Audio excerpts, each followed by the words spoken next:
This is it then, old friend. Goodbye, the end for the Fiat Coupe. And as it sits here, its life flashing before its headlamps, it's odd to think it's only, 6 years ago in '94 when it first hit the scene and made quite a stir. Particularly when you think of its siblings at the time in the Fiat range. They were a rather ropey bunch. We had The Uno, the Tipo, the Panda, the Tempra.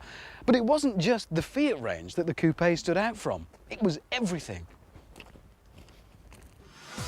Even now it's a striking design. Back then we'd seen nothing like it.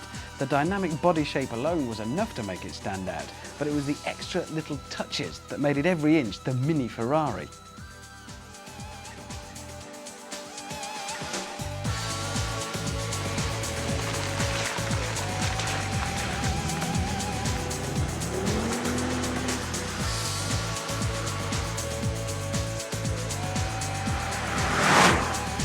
Underneath all of this glamour and glitz, there actually lies, wait for it, a Fiat Tipo platform. Thank you very much. Actually, it has been massively stiffened, of course, by the addition of a coupe body shell.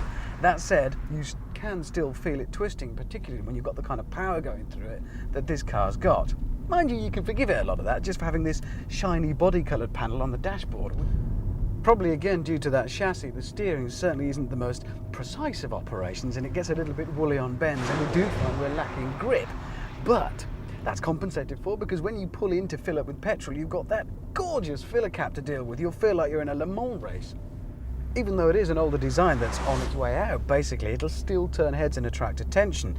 But I'm not sure if that isn't just due to the individual design touches, which are gorgeous. But overall, well, you could say the design of the car isn't actually perfectly proportioned. But we're back to those lovely touches. We can forgive it. On paper, at least, the performance figures for this, the ultimate 20-valve turbo coupe, put it pretty much in the supercar league. 0 to 60 in about 6 seconds, top speed of over 150 miles an hour.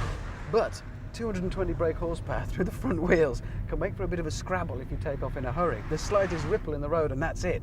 You're heading off in that direction. Mind you, it is a lot of power and you do feel you are in something pretty rapid and it can get pretty exciting in here. So, the Fiat Coupe is soon to be finished. No more. An ex-coupe. How sad.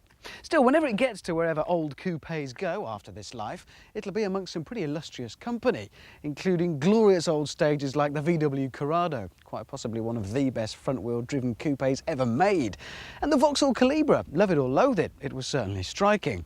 Still, at least you and I will be left with cars like, the Astra Coupe and the Citroën Zara Coupe.